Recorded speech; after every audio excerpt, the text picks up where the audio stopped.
Si tu tombes sur la vidéo aussi, c'est que tu viens de voir ma longue vidéo où je parle de mon acné. Je viens de manger l'œuf, je mange l'avocat, je mange mon yaourt, flocons d'avoine, fruits oléagineux.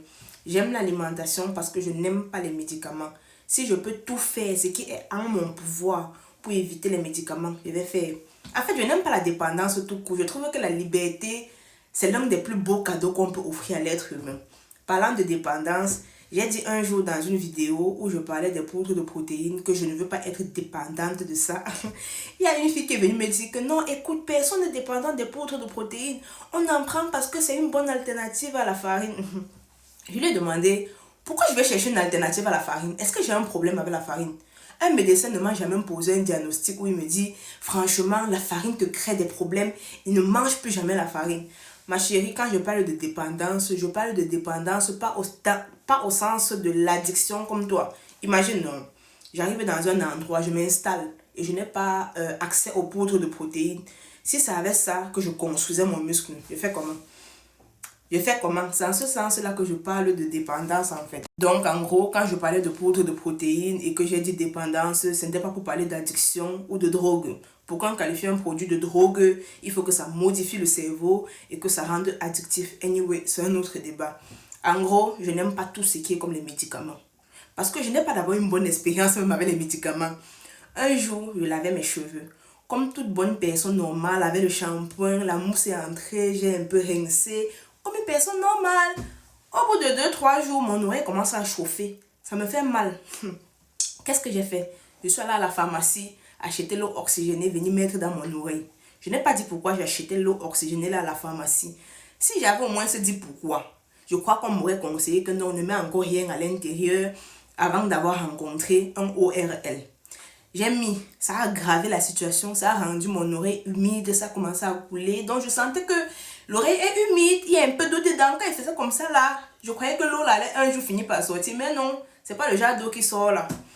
J'ai eu un rendez-vous enfin chez l'ORL. Il m'a donné les médicaments. Quand j'ai bu, j'ai chié. Tu comprends? J'ai chié. J'étais déshydratée.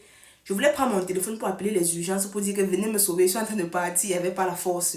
Je me suis couchée. C'est comme si peut-être je me suis même évanouie. Je me suis endormie et je me suis seulement réveillée le lendemain. Vraiment, je ne peux pas savoir, mais je sais que j'étais fatiguée. Le lendemain, j'ai pris ça. J'ai jeté. Je ne suis plus jamais partie chez l'ORL. Les seules fois, ou disons même la seule fois où j'ai pris les médicaments jusqu'à j'ai dit que oui, ça va. Ça ne m'a rien donné de plus que ce que c'est venu soigner. C'est quand j'avais un taux de thyroïde élevé, je suis allée chez un médecin. Oh là là, cette femme, une polonaise. Je pense aussi que ça dépend du médecin que tu as en face de toi. Elle m'a donné une cure de fer, de médicaments pour prendre soin de mon foie. Comme je devais prendre beaucoup de médicaments et je suis sortie de là. J'étais comme ça. J'étais au top. J'ai vu la vidéo d'un gars. Il disait que dans nos pays d'accueil, quand tu pars chez le médecin, on ne te soigne pas bien. Pourtant, dans nos pays d'origine, même comme la médecine n'est pas très avancée, on te soigne toujours bien. Je suis d'accord avec lui. Je suis d'accord même à 90%. Et moi-même, ça m'arrange. Donc, j'aime quand j'arrive chez le médecin, il pose un diagnostic, il me dit que bon, écoute, tu as ça, c'est à cause de ça. Je rentre, je sais comment je peux faire. Si c'est mon alimentation, je commence à regarder. Parce que, vraiment, en fait, non. Tout est mélangé. Mon gynécologue, non. Je suis arrivée là-bas un jour chez lui. Je lui ai demandé que, mais pourquoi les femmes, on a les mycoses et tout et tout. Il me dit que, en fait, vous utilisez beaucoup de choses. Ce n'est pas nécessaire tout ce que vous utilisez. Tu peux un peu pisser, tu vas laver tes fesses. Tu peux un peu faire ceci, tu vas laver tes fesses. Oh, tu as des lingettes. Oh, en fait, tu utilises, c'est pas important. Il dit que l'eau, rien que l'eau. Il dit que essaye et tu reviens me dire si tu as eu un problème entre-temps. Après, il me dit que moi, maintenant, quand je te dis d'utiliser juste l'eau, est-ce que tu vas revenir très souvent te faire consulter? Je dis non. Il dit que mais si tu viens moins te faire consulter, ça fait un patient en moins, ça fait moins d'argent. En quoi est-ce que ça me profite? C'était toujours un Polonais. J'ai regardé le père là comme ça. J'ai dit mais tu as raison. Donc j'utilise le moins de choses possibles sur moi. Parce que j'ai envie que quand j'ai quelque chose qu'on me demande que c'est à cause de quoi, que je dise que bon, hier j'ai pris ça, pour qu'on puisse vite diagnostiquer ce que j'ai. Dernièrement, j'ai eu la grippe ici là. Je suis allée chez le médecin, on m'a donné le remède. Le remède, il est parti provoquer une constipation chronique, sachant que je mange très riche en fibres. Je suis repartie. En fait, mon médecin avait fermé, donc c'était un médecin seulement pour le remplacement. Quand mon médecin est revenu, je suis allée lui dire que là où tu me vois, je mange très riche en fibres. Donc l'histoire de la constipation, c'est le remède là, ce n'est pas autre chose. Je connais tout ce que j'ai mangé les temps-ci. Il n'y a rien qui pouvait me constiper. C'est comme ça qu'on me donne encore quelque chose, les suppositoires, pour aller maintenant me déconstiper. En fait, j'ai pas une très bonne expérience avec les médicaments parce que j'ai toujours l'impression que ça part dans ton corps, ça arrange une chose, ça gâte 10 choses. En fait, tant que je peux éviter, pourquoi pas? Pourquoi pas? Si j'ai vraiment les maladies comme le diabète, là où il me faut injecter l'insuline, comme le cancer, comme l'hyperthyroïdie, vraiment les maladies que on sent que ma vie est menacée. Oui, mais si c'est les petits trucs là, vraiment, pardon, hein, dites-moi ce que je peux faire. L'équipe de la médecine, je vous aime beaucoup. Et je ne suis même pas en train de cracher sur les médecins. Hein.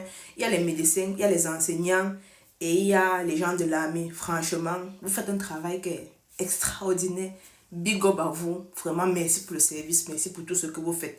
Donc, si j'ai un problème, pardon, dites-moi seulement ce qu'il peut faire à mon petit niveau. Je vais faire. J'écoute beaucoup les médecins qui ont voyagé. Les médecins qui sont seulement restés sur place là, c'est pas trop mon truc. J'écoute les médecins qui ont voyagé, qui ont eu l'occasion d'observer comment l'être humain s'alimente sur la surface du globe terrestre. Et ils reviennent toujours que tous les plats traditionnels de tous les peuples du monde entier sont bons pour la santé parce que ça combine tous les macronutriments qui permettent au corps de bien métaboliser. Donc, il y a la protéine à l'intérieur, il y a un peu de gras, il y a un peu de fibres, il y a un peu de glucides, ce qui est très bon. En fait, non, les médecins, en tout cas, de ce que moi j'ai vu et que je vois que c'est vrai parce que j'ai expérimenté. Quand tu prends le pain, tu manges sec. La personne qui a pris le pain, qui a chargé avec le beurre, va mieux métaboliser que toi qui as mangé le pain sec. Donc, la combinaison des aliments permet de mieux métaboliser. Même si ça donne plus de calories, mais de mieux métaboliser. Ah, l'alimentation aussi est complexe. En tout cas, j'ai toujours dit. Le jour où je tombe enceinte, le père de mes enfants, si tu me regardes, cherche-moi un nutritionniste parce que vraiment, l'alimentation est trop complexe. J'ai déjà aussi vu ça sur la courge de butternut par exemple. On dit que si tu manges la courge de butternut simple, en fait tu ne métabolises pas bien. Il faut manger la courge de butternut avec une source de gras. Donc fais fondre du beurre dessus, mets l'huile d'olive, ce qui est sûr. Mets le gras que tu veux sur ça pour pouvoir manger afin de bien métaboliser. Et il y a un mot que les Canadiens utilisent que j'aime bien. Eux, au lieu de dire quelque chose est sain, ils parlent de santé. J'aime bien. Parce que ce qui est santé chez quelqu'un n'est pas santé chez toi. C'est pas santé chez toi. Moi, je mange par exemple ce qui est santé chez moi. Exemple, quand tu as la gastro, moi j'ai déjà eu la gastro, on m'avait interdit les fruits, les légumes, le poisson, la viande. J'avais seulement le droit au riz avec le sel et au bretzel. Pourtant, les fruits et les légumes sont bien pour la santé, non? Mais au moment là, qu'est-ce qui était qu'est-ce qui était santé pour moi?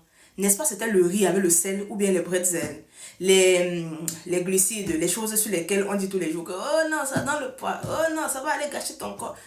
En fait, les Canadiens, merci pour le mot là. Santé, ce qui est santé, pas ce qui est esthétique, c'est très important de faire la différence. Voilà, la lumière du jour est partie. Vous voyez un peu mon visage, à quoi est-ce que ça ressemble, pas les filtres que TikTok passe le temps à nous mettre ici pour nous filtrer le visage là. Donc vraiment, en gros, s'il y a quelque chose qu'on peut faire à notre humble niveau, nous les patients, c'est seulement l'alimentation parce qu'à part ça, non, je ne vois rien d'autre. Et pardon, il faut manger, il faut combiner les aliments pour bien manger. Il ne faut pas manger un truc sec. Manger une salade par exemple, ça ne sert à rien. On dit que le corps ne métabolise pas. Mets l'huile dans la salade. Mets un peu de protéines dans la salade. Mets un peu d'œuf, mets un peu de viande. Mets un peu beaucoup de choses. En tout cas, essaye un peu de manger. Vous voyez, un peu comme dans nos plats traditionnels. Mets les choses dedans. Tu tournes, tu manges pour mieux métaboliser. Il y a trop bavardé aujourd'hui, non? Anyway, bye bye.